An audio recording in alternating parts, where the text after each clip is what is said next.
I'm Chad Chiniquy. This is the Hard Money Minute, sponsored by IMC Money. Of course, IMC Money is the place you go for all of your acquisition and development financing, especially for distressed properties. Today we're going to talk about the importance of comparables. Comparables. For those of you who don't know what comparables are, get out of the business. No, just kidding. Don't get out of the business, but you better learn what comparables are really soon, okay? Like yesterday. For those of you that are already in the business and know what comparables are, you know we don't call them comparables. As a matter of fact, your spell check won't even recognize the word comparables, I don't think. That's not what we call them. You know what we call them? We call them comps, right? Comps. Why is it a comp? Well, it's a comp because it is comparable to another house. So, house A sells for $100,000. That's what house A sold for. You want to buy house B.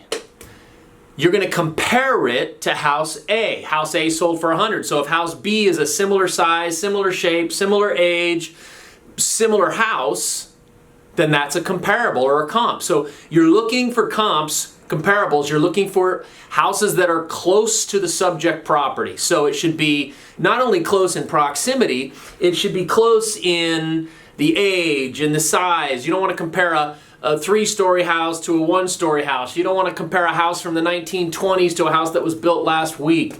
You don't want to compare a house that's sitting physically almost touching a train track to one that's out in the country. You don't want to compare a house in one neighborhood compared to a house 25 miles away.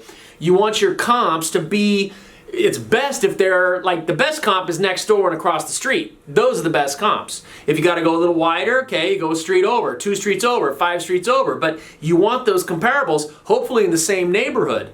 Because as you and I know, neighborhoods are going to vary. This one could have some like incredible houses. You literally cross this zip code or you cross that school zone or that school boundary and you're in a totally different price point. Same thing with you could have a house that like backs up to the freeway and try and compare that to one that's a mile away from the freeway. I mean, that's not analogous, right? They're not similar. So why do you have to have comps? I hear that this is one of the number one things I hear from people. Look, dude, I got this great property. You can't believe it's so great. It's in this unbelievable neighborhood. Everybody wants to live there. I mean, when I say everybody, everybody's trying to move there. Great schools, great neighborhood. This house is going to sell like that. There's one problem, they say.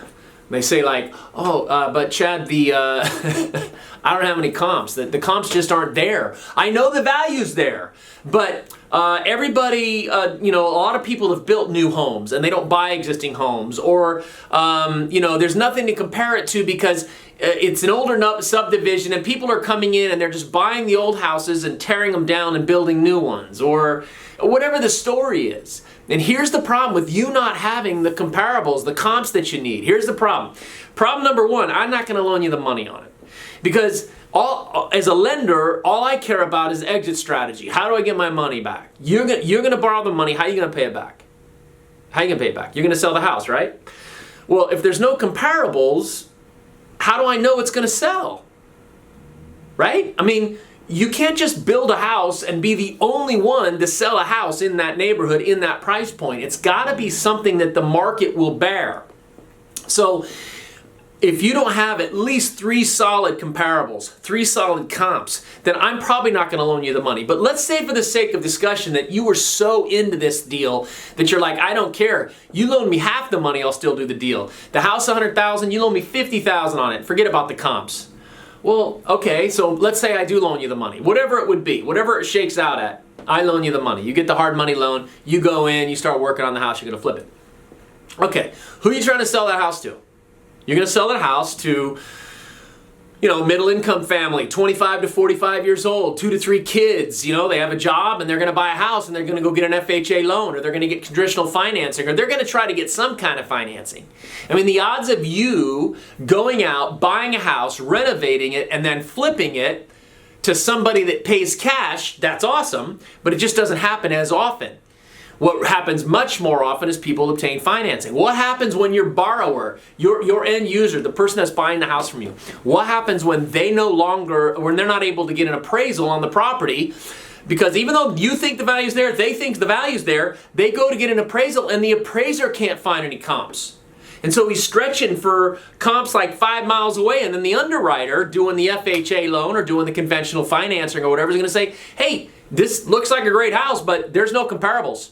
And if there's no comps, we can't fund this deal. So not only might you have a problem getting the money up front to do the deal from a guy like me, one of the other lenders out there, you're going to have a problem when you go to resell the house. Think about that. You had a tough time getting the loan because there were no comps.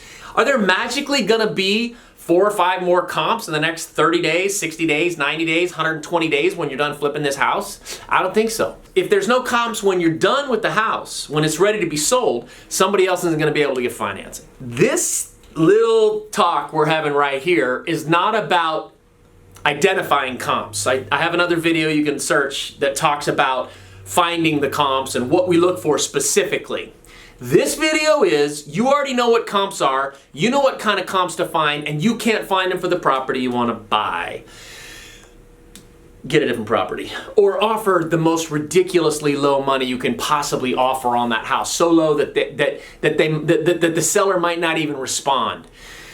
Just because when you go to sell that house, it might be very difficult to resell it to someone else, even if the value is there. Unless somebody else is paying cash, they're going to get an appraisal on the property. When they go to get the appraisal on the property, if there's nothing in the area that's sold that's similar to that, they're going to have a tough time getting a loan. Does that make sense? Think about that. You want to get a loan, you have a hard time getting a hard money loan, equally hard time to your end user getting, like a Fannie or Freddie loan or FHA loan or whatever. Okay, so final little piece of advice, although I don't give any real estate advice. I just tell you what I think. This is not advice. This is just what I think, not advice. I don't think you should buy a house if you can't find at least three good comparables within a mile of that house. Oh, maybe a mile and a half. I don't know. It just gets a little risky and it just gets harder to sell the property. So we want to make this business as easy as it can be. You want to flip houses as fast as you can. Find a house that has some comps. That's it. That's the comp lesson. Be sure to research, go to my YouTube channel and look for the other video that's about comps specifically, how to find the comps. This one says, don't buy a house unless you have good comps. Okay? That's it. Hard Money Minute. I'm Hard Money Chad. Do me a favor, all that kind of stuff. Like the page, follow, whatever you're supposed to do. Do all that for me. And happy investing.